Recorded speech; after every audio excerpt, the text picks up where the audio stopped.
The silence of the Wyoming prairie was broken only by the distant howl of a coyote as Zara Addington stumbled forward, her bare feet bleeding from the sharp rocks that lined the dusty path. It was 1876, and the 17-year-old orphan had just been cast out from the only home she'd known for the past decade, the Blackwell Ranch, where she'd served as little more than an indentured servant since her parents died of fever. Now, with nothing but the tattered dress on her back and a small pouch containing her mother's silver locket, she faced an uncertain future in a merciless land. The summer sun beat down relentlessly as Zara pushed forward, her once auburn hair now a dull russet, matted with dirt and hanging limply around her gaunt face.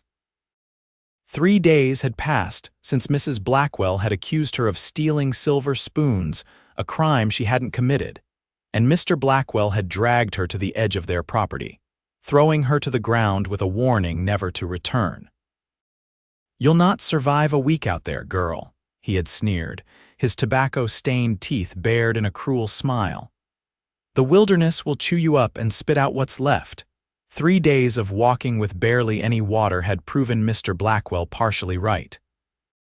Zara's lips were cracked and bleeding, her vision beginning to blur as the horizon wavered in the heat.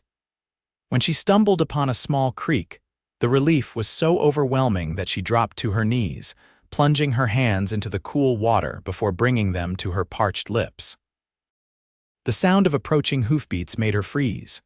Travelers in these parts weren't always friendly, especially to lone women.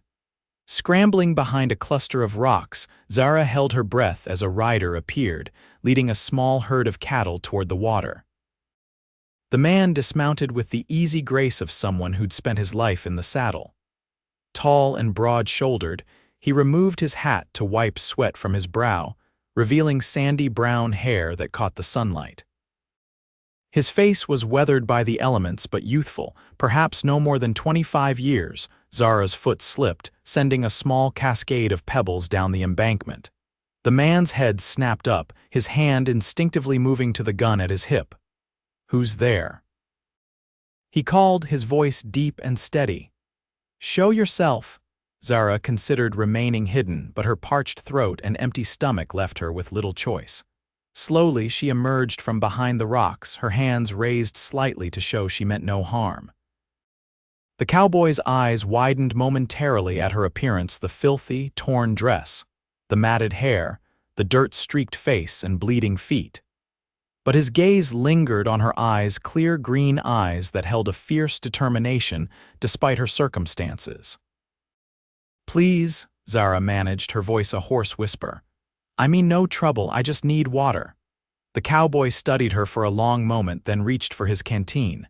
"Here," he said, extending it toward her, "drink slow or you'll make yourself sick." Zara approached cautiously, taking the canteen with trembling hands. The cool water sliding down her throat felt like a miracle, and she had to force herself to heed his advice about drinking slowly. "What's your name?" he asked as she handed back the canteen. Zara Addington." "I'm Tucker Quinn," he replied, his eyes still assessing her condition. "Where are you headed, Miss Addington?" Zara hesitated. The truth was she had nowhere to go. "Forward," she finally said. "Just forward." A ghost of a smile crossed Tucker's face. "That's not much of a destination." "It's all I have." Tucker nodded slowly, seeming to understand more than she'd said. He reached into his saddlebag and pulled out a piece of jerky. "Here, you look like you haven't eaten in days." The food was tough and salty, but to Zara, it tasted better than any feast she'd ever prepared at the Blackwell Ranch. As she chewed, Tucker continued to observe her, his expression unreadable. "You're running from something," he finally said. It wasn't a question. Zara stiffened. "I'm not a criminal, if that's what you're asking. Didn't say you were, but folks don't usually wander these parts alone, especially not young women in." He gestured vaguely at her tattered clothing. "Your condition." She lifted her chin defiantly. "I was sent away. I have nowhere to go and no one to turn to, but I won't beg for charity." Something in Tucker's expression shifted, a respect kindling in his eyes. "You know, he said thoughtfully. Most people would look at you and see just a ragged, desperate girl, but I see something different. What's that? Zara asked warily. Tucker smiled, a genuine smile that reached his eyes. I see a queen where others see nothing, someone with pride and dignity despite everything. The unexpected words brought tears to Zara's eyes, which she quickly blinked away. No one had spoken to her with such respect since her parents died. My ranch is about 5 miles east of here, Tucker continued. My sister Rose runs the household. We could use an extra pair of hands, and you look like you could use a safe place to stay. At least until you decide where forward is taking you. Zara hesitated, years of mistreatment making her suspicious of kindness. Why would you help me? You don't know me. No, Tucker agreed, I don't. But I know what it's like to be alone in this world with nowhere to turn. He gestured to his small herd. I'm heading back now. You're welcome to follow if you want. If not, keep the jerky and I wish you well. He mounted his horse without pressing further, giving her the dignity of choice. Zara stood frozen, weighing her options. She could continue wandering, likely dying of exposure or starvation within days, or she could take a chance on this stranger's unexpected kindness. As Tucker began to ride away, slowly herding his cattle, Zara made her decision. On aching feet, she began to follow. The Quinn Ranch was modest compared to the sprawling Blackwell property, but it was well maintained with a sturdy 2-story house, a large barn, and several outbuildings. As they approached, a woman emerged from the house, shading her eyes against the setting sun. That's Rose, Tucker explained, dismounting. My younger sister. She's been running the household since our parents died 5 years ago. Rose Quinn was perhaps 20 years old with the same sandy brown hair as her brother, tied back in a practical braid. Her expression was curious as she took in Zara's bedraggled appearance. Rose, Tucker called out, this is Zara Addington. She needs a place to stay for a while. Rose approached, her gaze assessing but not unkind. You look like you've been through hell, she said bluntly. Rose. Tucker admonished, but Zara surprised herself by laughing. I imagine I do, she agreed, and it feels about the same. Rose's mouth quirked in a half-smile. Well, at least you've got spirit. Come on inside. We need to get you cleaned up before anything else. The interior of the Quinn home was simple but comfortable, with handmade furniture and colorful quilts that gave it a warmth Zara hadn't experienced in years. Rose led her to a small bedroom off the kitchen. This was our mother's sewing room, she explained. We can set up a cot for you here. First, though, you need a bath and some decent clothes. The luxury of a hot bath was almost overwhelming. Zara sank into the metal tub, watching in dismay as the water quickly turned brown with dirt. Rose had provided a bar of lavender soap and clean towels, treating Zara with a matter-of-fact kindness that left no room for shame. I've left some of my clothes on the chair, Rose said from the other side of the privacy screen. They might be a bit big, but they'll do until we can get you something proper.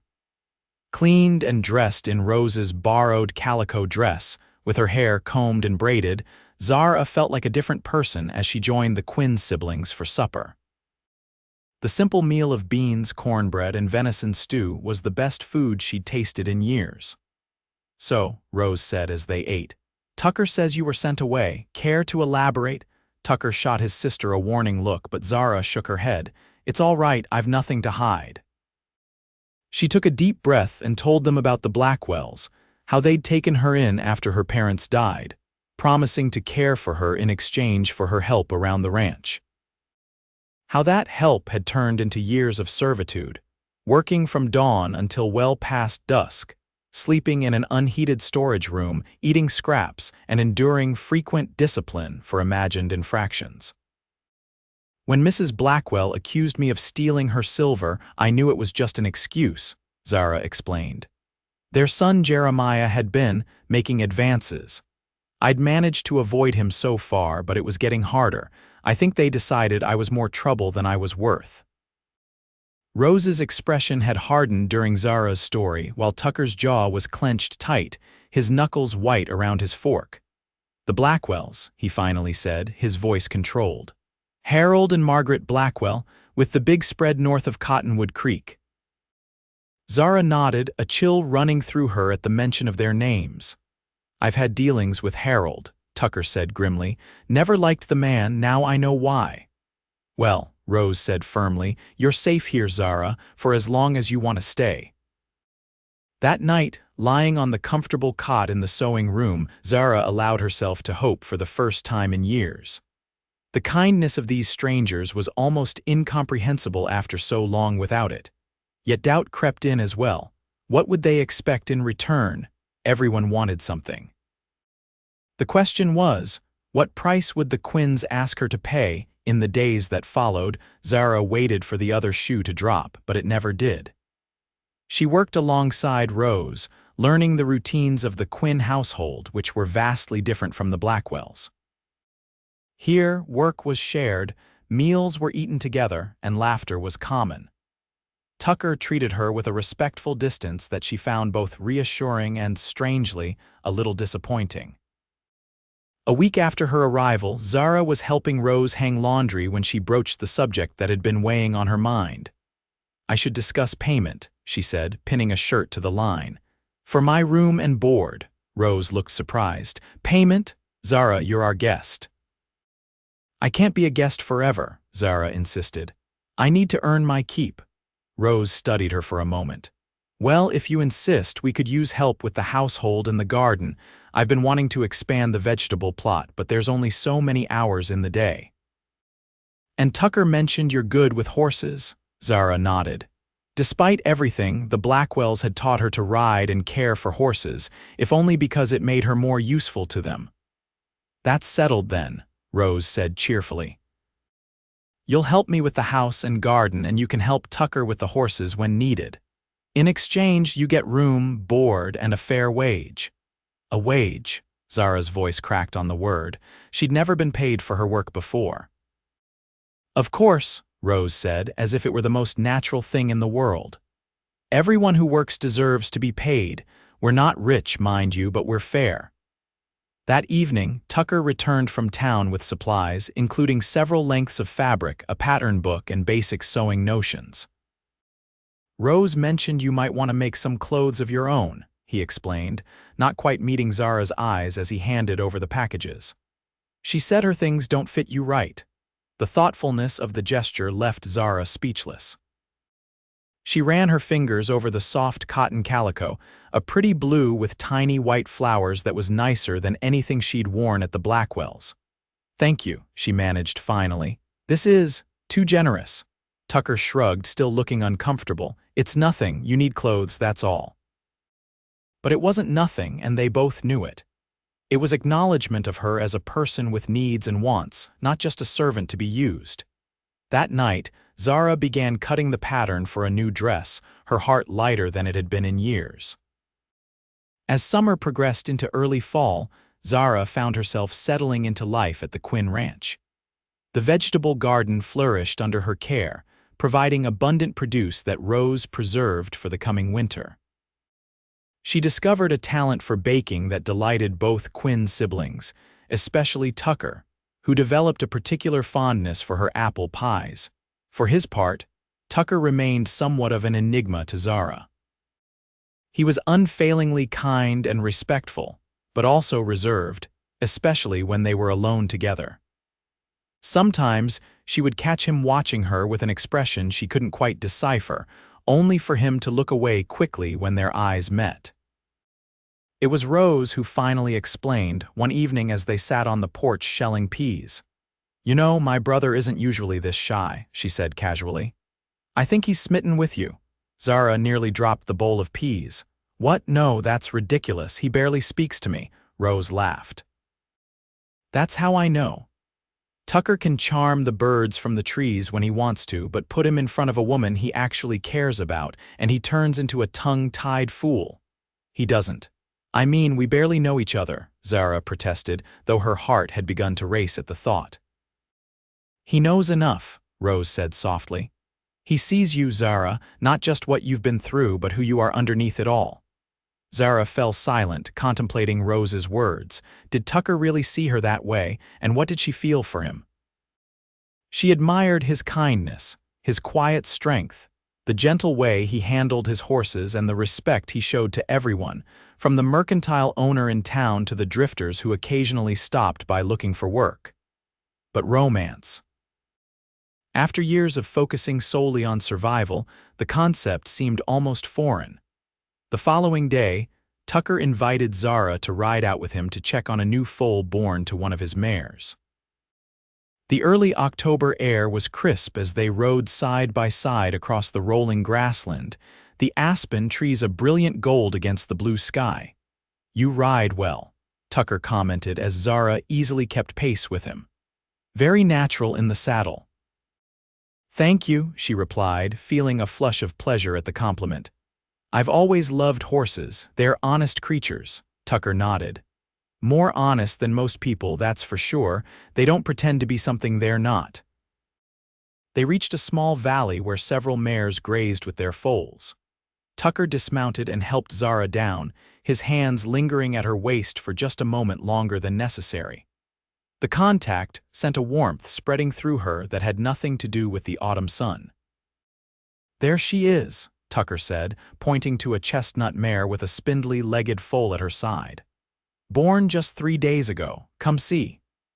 They approached slowly, Tucker speaking softly to the mare, who regarded them with intelligent eyes but didn't shy away. The foal, all legs and curiosity, peeked out from behind its mother. "She's beautiful," Zara breathed, enchanted by the little creature. "What's her name?" "I thought maybe you'd like to name her," Tucker said, watching Zara's face, "since you helped deliver her dam last spring." Zara looked up at him in surprise. It was a significant gesture, naming a foal. Horses were Tucker's livelihood and passion. "Are you sure?" "I'm sure," he said, his voice soft but certain. Zara studied the foal, taking in her reddish coat and the small white star on her forehead. "Hope," she decided. "Her name is Hope." Tucker's smile was warm. "Hope. It suits her." They spent the afternoon checking on the other horses, Tucker explaining his breeding program and future plans for the ranch. Zara listened intently, offering occasional observations that Tucker seemed to genuinely value. As they headed back to the ranch house, the setting sun painting the sky in shades of orange and pink, Tucker cleared his throat nervously. "Zara, there's a harvest dance in town next Saturday. I was wondering if... That is, would you consider attending with me?" Zara's heart skipped a beat. A dance with Tucker, in public. "People would talk," she said cautiously. "A respectable rancher escorting a girl with no family, no background." Tucker reined his horse to a stop, turning to face her fully. "Let them talk," he said, his voice firm. "I don't care what anyone else thinks. I know who you are, Zara Addington. I knew it the moment I saw you by that creek, standing tall despite everything you'd been through." His honesty left her breathless. "And who am I?" she asked softly. Tucker's gaze held hers, unwavering. "Someone extraordinary, someone who survived things that would break most people without losing her kindness or her dignity. Someone I'd be proud to escort to 100 dances if she'd have me." Tears pricked at Zara's eyes and she blinked them away. "Yes," she said, her voice barely above a whisper. "I'd like to go to the dance with you." The week leading up to the harvest dance was a flurry of activity. Rose insisted on helping Zara create a new dress for the occasion, using some of the green calico Tucker had brought from town. "It matches your eyes," Rose said approvingly as they worked on the final touches. "Tucker won't be able to take his eyes off you." Zara blushed, but couldn't deny the flutter of excitement she felt at the thought. Despite her initial reservations, she was looking forward to the dance with an anticipation that surprised her. It would be her first social event since her parents died, her first opportunity to be seen as something other than a servant or an object of pity. The night of the dance arrived clear and cool, with a full moon illuminating the countryside. Tucker waited in the parlor while Rose helped Zara with the final touches to her appearance, pinning up her hair, which had grown healthier and shinier in the months since her arrival, and adding a small dab of rose water behind her ears. There, Rose said, stepping back to admire her handiwork. You look beautiful, Zara, truly beautiful. Zara barely recognized herself in the small mirror. The green dress emphasized her slender waist and brought out the color of her eyes. Her cheeks were flushed with excitement, and for the first time in years, she felt something close to pretty. When she descended the stairs, Tucker's reaction confirmed Rose's assessment. He stood speechless, his eyes wide as he took in her appearance. Zara, he finally managed, you look incredible. Thank you, she replied, suddenly shy under his admiring gaze. You look very handsome yourself. And he did, in his best shirt and trousers, his sandy hair neatly combed, his face freshly shaved. Rose shooed them out the door with a grin. Go on, you two. Have fun. And Tucker, remember what Pa always said about having her home at a decent hour. The ride to town was filled with a pleasant tension, both of them acutely aware of each other in a way they hadn't been before. Tucker told stories about previous harvest dances, making Zara laugh with tales of mishaps and embarrassments from his younger years. The town hall was decorated with autumn leaves and harvest bounty, lanterns casting a warm glow over the gathered crowd. As they entered, Zara felt eyes turn toward them, heard the whispers start. Tucker's hand found the small of her back, a reassuring pressure. Ignore them, he murmured.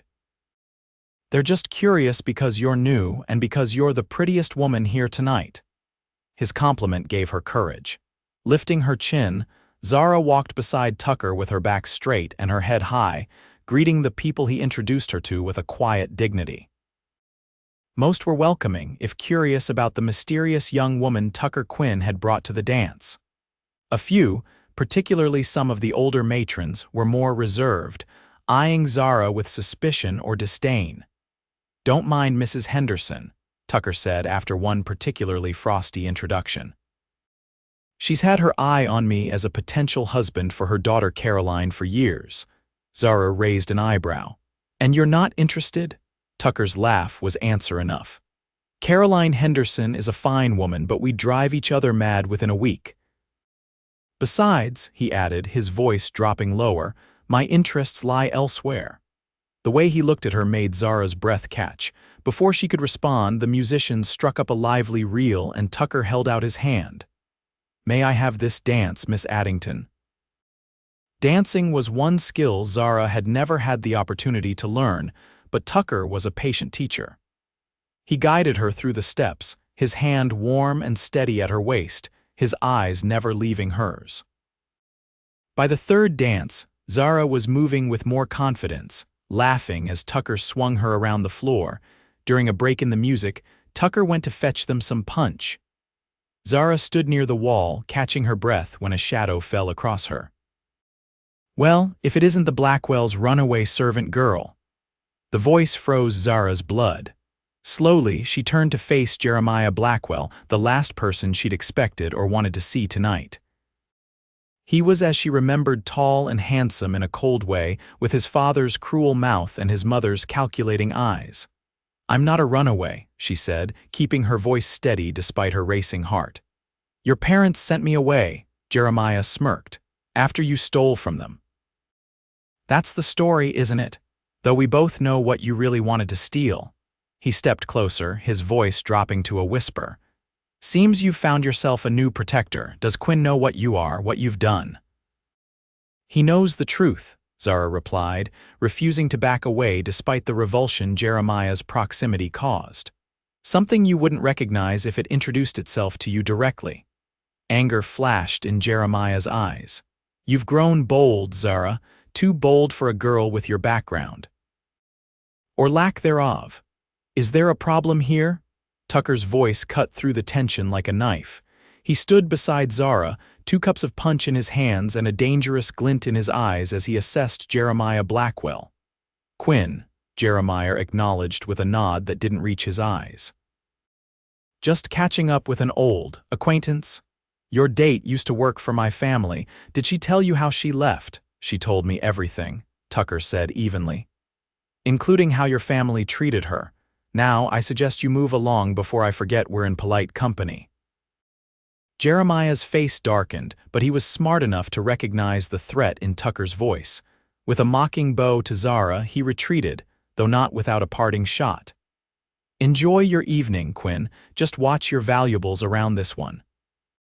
Tucker looked ready to follow and exact physical retribution, but Zara placed a hand on his arm. "He's not worth it," she said softly. "Please, I don't want to ruin the evening." With visible effort, Tucker reined in his anger. "You're right," he agreed, handing her a cup of punch. "He's not worth spoiling our night." He hesitated, then asked, "Are you all right? I should never have left you alone." "I'm fine," Zara assured him, though her hands still trembled slightly. "It was just a shock seeing him here. I didn't realize the Blackwells attended these community events." "They usually don't," Tucker said grimly. "Harold Blackwell considers himself above mixing with common folk. Jeremiah must have heard I was bringing you and decided to cause trouble." The encounter had cast a pall over what had been a magical evening. Sensing Zara's discomfort, Tucker suggested they step outside for some fresh air. The night was cool and clear, stars scattered across the dark sky like diamonds on black velvet. "I'm sorry," Zara said as they walked a short distance from the hall. "I've brought complications to your life. People are talking, and now the Blackwells will make things difficult for you." Tucker stopped, turning to face her fully in the moonlight. "Zara, look at me," he said, his voice gentle but firm. When she raised her eyes to his, he continued, "I don't care what people say. I don't care if Harold Blackwell and his entire family make things difficult. The only thing I care about is you." "Why?" she whispered, genuinely puzzled. "Why would you risk so much for someone like me?" Tucker's hand came up to cup her cheek, his touch impossibly tender. "Because from the moment I saw you by that creek, dirty and starving but still standing tall, I knew you were someone special. Someone worth knowing, worth caring for." Zara's heart pounded so loudly she was sure he must hear it. "I'm nobody, Tucker. I have nothing to offer you except complications and a past I can't escape." "You're wrong," he said simply. "You're not nobody. You're Zara Addington, the strongest, most remarkable woman I've ever met, and your past doesn't define you, your response to it does." His words unlocked something in Zara's heart, a door she'd kept firmly closed since her parents' death. Without conscious thought, she leaned forward, closing the distance between them. Their first kiss was gentle, a tentative exploration that quickly deepened as Tucker's arms encircled her waist, drawing her closer. Zara felt as though she were falling and flying simultaneously, lost in sensations she'd never experienced before. When they finally broke apart, both breathless, Tucker rested his forehead against hers. "I've been wanting to do that since the day you helped deliver that foal," he admitted. Zara laughed softly. "That long, and here I thought you were just being polite." "Polite," Tucker echoed, incredulous. "Zara, I've been driving Rose crazy talking about you constantly. Ask her if you don't believe me." The thought of stoic, reserved Tucker Quinn babbling about her to his sister made Zara smile. "I believe you," she said, reaching up to touch his face. "And I feel the same way." The admission was both terrifying and liberating. For so long, Zara had focused solely on survival, pushing away any thought of happiness or love as dangerous luxuries she couldn't afford. Now, standing in Tucker's arms beneath the vast Wyoming sky, she allowed herself to want more to want him. They returned to the dance hand in hand, oblivious to the stares and whispers that followed them. For the remainder of the evening, they danced as if no one else existed, lost in their private world of newfound joy. The ride home was quiet, a comfortable silence between them filled with stolen glances and secret smiles. When they reached the ranch, Tucker helped Zara down from the wagon, holding her longer than necessary, reluctant to let the evening end. "Thank you for tonight," Zara said softly. "It was perfect." "Even with Jeremiah Blackwell's unwelcome appearance?" Tucker asked, his thumb tracing circles on the back of her hand. "Even with that," she confirmed. "He couldn't ruin what was between us."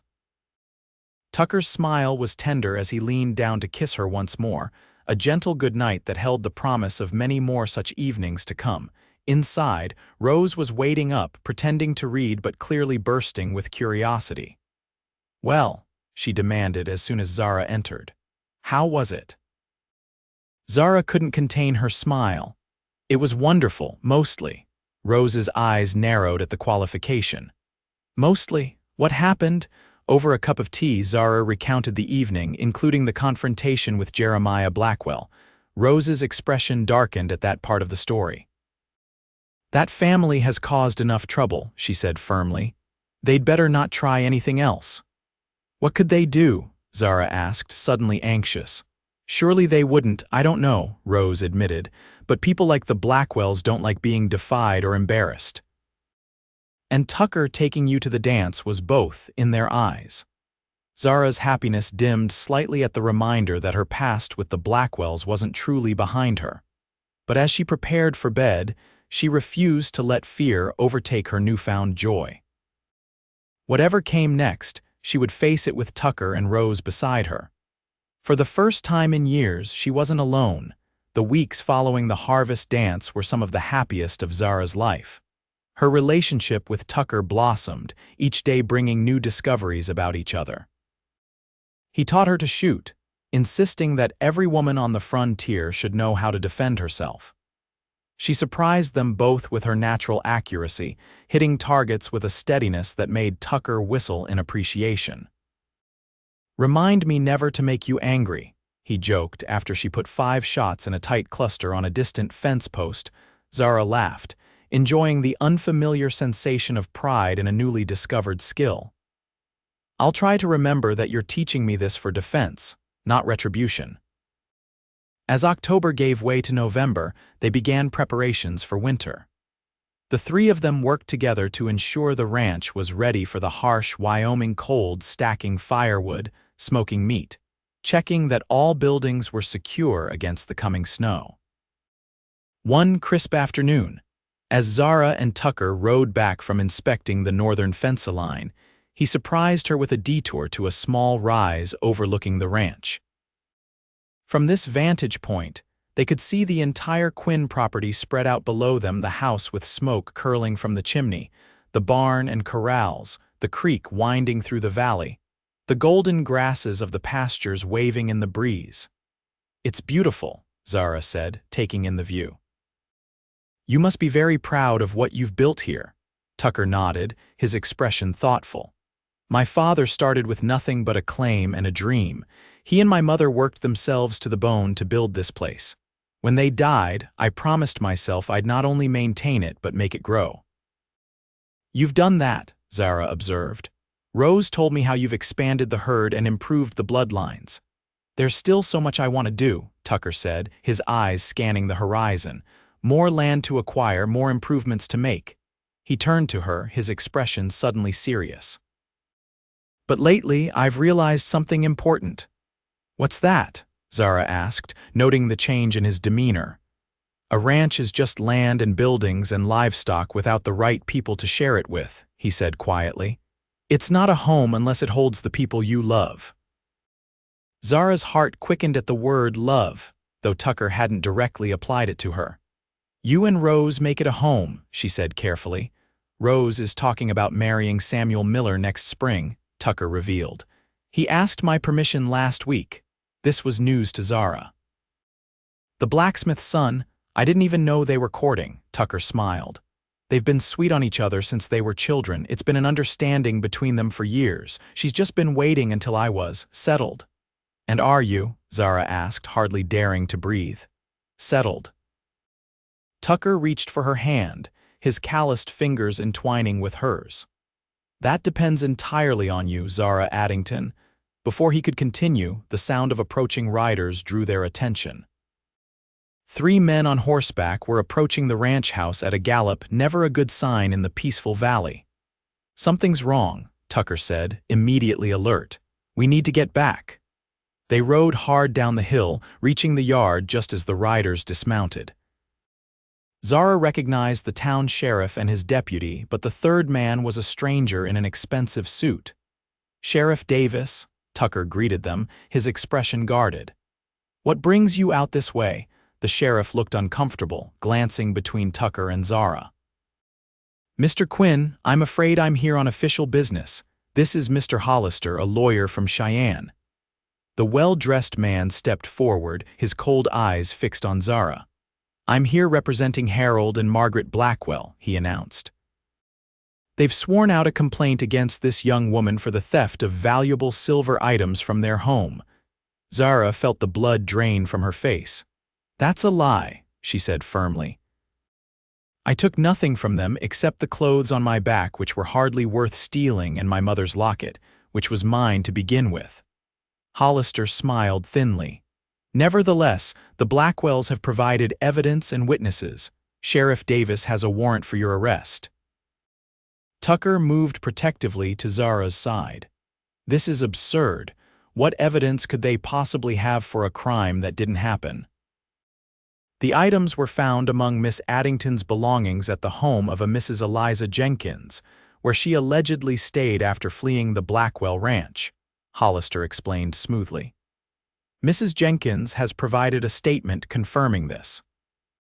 "I've never met anyone named Eliza Jenkins in my life," Zara protested. "I came directly from the Blackwell Ranch to where Tucker found me by the creek. I was never anywhere else." Sheriff Davis looked uncomfortable but determined. "I'm sorry, Miss Addington, but I have to take you in. The judge will sort this out." Tucker's face had hardened into a mask of controlled fury. "This is a fabrication, Sheriff, and you know it. The Blackwells are doing this because they're angry that Zara escaped their mistreatment and found a better life." "That may well be," the sheriff acknowledged, "but I have to follow the law. The warrant is legal." "Then I'm coming with her," Tucker declared, "and I'll be engaging the best lawyer in Wyoming to fight this." The ride to town was tense and silent. Tucker insisted on taking Zara in his own wagon rather than having her ride with the sheriff, a small dignity for which she was grateful. As they traveled, he spoke quietly, urgently. "This won't stand, Zara. I promise you that. The Blackwells have influence, but so do I, and more importantly, we have the truth on our side." Zara nodded, trying to appear braver than she felt. The prospect of jail terrified her, but even worse was the thought that the Blackwells might somehow force her to return to their household. "I'm more afraid of what they really want," she confessed. "This isn't about silver, it's about control." Tucker's jaw tightened. "They won't get what they want, not this time." The town jail was a small building with just 2 cells. Sheriff Davis apologetically led Zara to the smaller one, which had clearly been hastily prepared for a female prisoner, a rare occurrence in the small Wyoming town. "The judge won't be here until Wednesday," he explained, looking genuinely regretful. "That's 3 days from now." "I'm sorry, Miss Addington, but you'll have to stay here until then." Tucker insisted on staying with her as long as possible, sending the sheriff's deputy to bring Rose and to telegraph a lawyer in Cheyenne who owed the Quinn family a favor. "I need you to be strong," Tucker told Zara through the bars, his hands gripping hers tightly. "Just for a few days, then we'll get this sorted out." Zara nodded, fighting back tears. She would not break down, not here, not now. "I'll be fine," she assured him, though they both knew it was partly bravado. "It's only a few days." Rose arrived an hour later, bringing a basket with food, a warm blanket, and clean clothes. Her normally cheerful face was tight with anger as she embraced Zara through the cell bars. "This is outrageous," she fumed. "Everyone in town knows what kind of people the Blackwells are. How dare they?" "The important thing now is to prepare for the hearing," Tucker said, his practical nature asserting itself despite his fury. "Rose, I need you to go through town and find anyone who's had dealings with the Blackwells that might show their character. Former employees, business associates, anyone." Rose nodded determinedly. "Samuel will help. His father's smithy hears all the gossip in town." As the siblings discussed strategy, Zara felt a wave of gratitude so intense it almost overwhelmed her. Just months ago, she had been alone in the world with no one to defend or champion her. Now, these 2 remarkable people were rallying to her defense without hesitation. When Sheriff Davis finally insisted that Tucker and Rose leave for the night, Tucker pulled Zara close to the bars for one last embrace. "I love you," he whispered fiercely in her ear. "Remember that. No matter what happens, I love you and I will not let them take you from me." It was the first time he'd said the words directly, and despite the circumstances, they filled Zara's heart with a warmth that sustained her through the long, cold night in the cell. The following day brought an unexpected visitor. Zara was attempting to distract herself by reading a book Rose had brought when the outer door opened to admit Margaret Blackwell, as elegant and cold as Zara remembered. "Leave us, Sheriff," Mrs. Blackwell commanded, and Davis, after a hesitant glance at Zara, complied, though he left the door ajar. For a long moment, the older woman simply studied Zara through the bars, her expression calculating. "You've improved your circumstances," she finally remarked. "Tucker Quinn is considered quite a catch in these parts." Zara said nothing, waiting for the real purpose of this visit to emerge. "This situation can end one of two ways," Mrs. Blackwell continued. "You can face trial for theft with all the public humiliation that entails, likely followed by prison. Or," she paused meaningfully, "you can sign a confession, return to our household to work off your debt, and we'll drop the charges." So there it was, the true motive behind the false accusation. Zara almost laughed at the absurdity of it. Return to be your servant, or perhaps to be forced to marry Jeremiah. "Is that what you're really offering?" A flash of surprise crossed Mrs. Blackwell's face, quickly masked. "Jeremiah could do far better than a penniless orphan, I assure you." "No, we simply require your services. Good help is hard to find." "The answer is no," Zara said firmly.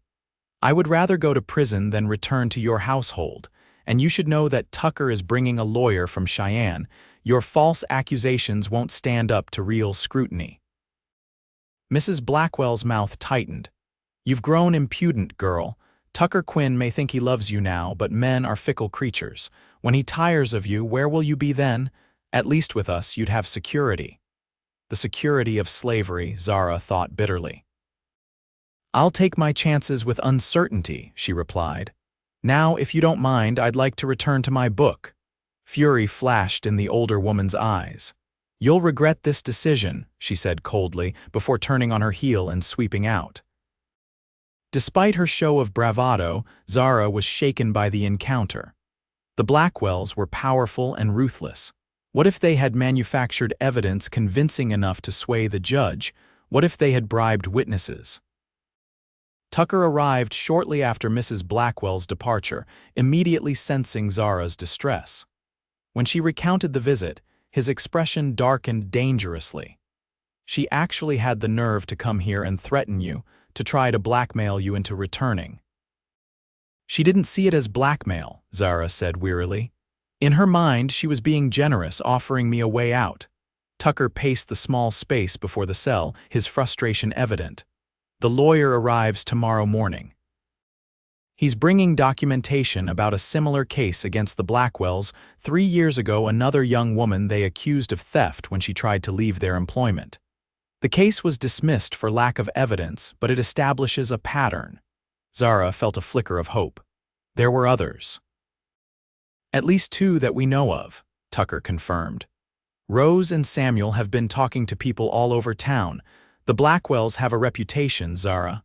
People have been afraid to speak out against them because of their wealth and connections, but that's changing." The following day brought more visitors. Townspeople Zara had met at the harvest dance, coming to express their support and outrage at her treatment. Even Mrs. Henderson, who had been so cold at the dance, appeared with a basket of baked goods and a grudging acknowledgement that the Blackwells have always been too high and mighty for their own good. By the time Judge William Parker arrived on Wednesday morning, public opinion in the small town had shifted decidedly in Zara's favor. The hearing was held in the town hall, the only building large enough to accommodate the crowd that gathered to witness the proceedings. Harold and Margaret Blackwell sat at one table with their lawyer, looking confident and slightly bored, as if the outcome were a foregone conclusion. Jeremiah lounged behind them, a smirk playing about his lips whenever he caught Zara's eye. At the other table sat Zara, with Tucker beside her and Mr. Nathaniel Rhodes, the lawyer from Cheyenne, a sharp-eyed man with a reputation for tenacity. Rose and several other supporters filled the seats directly behind them. Judge Parker, a stern-faced man with a reputation for fairness, called the court to order and listened as Mr. Hollister presented the Blackwells' case, a tale of ingratitude and betrayal by a young woman they had charitably taken in, who had repaid their kindness by stealing valuable family heirlooms before running away in the night. Mrs. Eliza Jenkins, a thin, nervous woman Zara had never seen before, testified that Zara had indeed stayed with her after leaving the Blackwells, bringing with her a bundle that included the silver items in question. When it was the defense's turn, Mr. Rhodes approached Mrs. Jenkins with a deceptively gentle manner. "Mrs. Jenkins, could you please tell the court your relationship with the Blackwell family?" The woman shifted uncomfortably. "I've done laundry for them on occasion." "And do you owe them any money, perhaps, or are they holding some form of collateral for you?" Mrs. Jenkins paled visibly. "Aye, that is," Mr. Rhodes pressed on. "Isn't it true that your son was caught poaching on Blackwell land last year, and Mr. Blackwell agreed not to press charges in exchange for certain favors?" "Objection," Hollister shouted. "Irrelevant and inflammatory, but the damage was done." Mrs. Jenkins burst into tears, admitting that she had never met Zara before and had been pressured into testifying by the Blackwells, who threatened to have her son arrested if she refused. From there, the case unraveled rapidly. Mr. Rhodes called a parade of witnesses, former Blackwell employees who testified to mistreatment, neighbors who had observed suspicious activities, even the town doctor who reluctantly admitted treating another young servant girl for injuries consistent with physical abuse on the Blackwell ranch 2 years earlier. The final blow came when Mr. Rhodes presented evidence that the stolen silver had actually been purchased by Harold Blackwell just 3 weeks earlier, after Zara had left their household specifically to use as evidence in this case. Judge Parker's verdict was decisive. Not only was Zara cleared of all charges, but he ordered an investigation into the Blackwells for perjury, subornation of witnesses, and filing false charges. As the Blackwells stormed out of the town hall, their social standing in tatters, Tucker pulled Zara into a fierce embrace. "It's over," he murmured into her hair. "They can't hurt you anymore." The celebration that evening at the Quinn Ranch was joyous, with friends and neighbors gathering to express their relief and support. As the night wore on and guests began to depart, Tucker took Zara's hand and led her out onto the porch, away from the noise and laughter inside. Under the vast Wyoming sky, now sprinkled with early winter stars, he dropped to one knee, still holding her hands in his. "Zara Addington," he said, his voice steady despite the emotion in his eyes, "when I found you by that creek, I told you I saw a queen where others saw nothing. I meant it then, and I mean it even more now, having seen your courage, your kindness, and your strength." Zara's heart pounded as she realized what was happening. "Tucker, please," he said softly, "let me finish. I love you, Zara. I want to build a life with you not because you need me or because I can offer you security, but because together we're better than we are apart.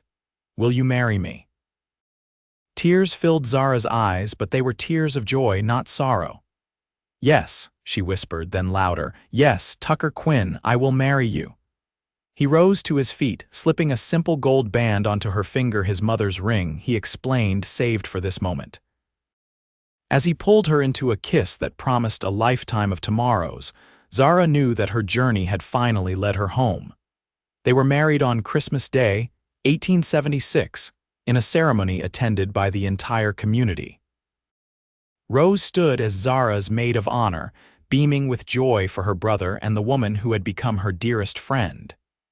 Samuel Miller, soon to be Rose's husband, served as Tucker's best man.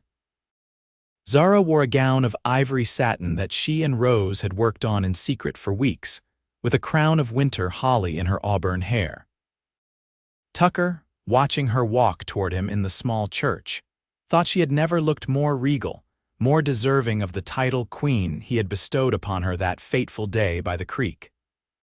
Their vows were simple but profound, promises to love, honor, and cherish each other through whatever life might bring. As the minister pronounced them husband and wife, Tucker kissed his bride with a tenderness that brought tears to even the most stoic observer's eyes.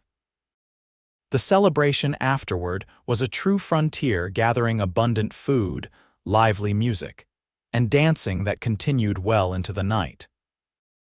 Zara, now Mrs. Tucker Quinn, moved through the crowd with a quiet confidence that bore no resemblance to the desperate girl in rags who had stumbled into Tucker's life just 6 months earlier. As they danced together beneath paper lanterns strung across the town hall, Tucker pulled her close. "Happy?" he murmured in her ear. "Beyond words," she replied, her green eyes shining with love. "I never imagined such happiness was possible." "This is just the beginning," he promised. "We have our whole lives ahead of us," and so they did. The years that followed brought both joy and hardship, as all lives do, but Tucker and Zara faced everything together, their bond only strengthening with time. The Quinn Ranch prospered under their joint stewardship. Tucker's breeding program gained recognition throughout the territory, while Zara developed a talent for business that complemented his practical ranching skills. Together, they expanded their holdings, built a larger home, and eventually welcomed children, first a son, James, followed 2 years later by a daughter they named Eleanor after Zara's mother. Rose and Samuel settled on adjoining land, raising their own family nearby. The cousins grew up as close as siblings, the two families building a community founded on love, respect, and mutual support. The Blackwells eventually sold their ranch and moved east, their reputation in Wyoming irreparably damaged by the revelations at Zara's trial. Their departure brought a final sense of closure, allowing Zara to fully embrace her future without the shadow of her past hanging over her. On their 10th wedding anniversary, Tucker surprised Zara with a special gift, a small golden crown, studded with tiny emeralds that matched her eyes. "What's this for?" she asked, laughing as he ceremoniously placed it on her head. "To remind you," he said, his eyes as full of love as they had been on their wedding day, "that I still see a queen when I look at you, and I always will." In that moment, surrounded by the family they had built together, the home they had created from love and determination, Zara knew that the ragged, desperate girl by the creek had indeed become a queen, not through birth or wealth, but through the recognition of her own worth and the love of a man who had seen her true value when no one else could. And that, she reflected as she drew her husband into a kiss, was the greatest treasure of all.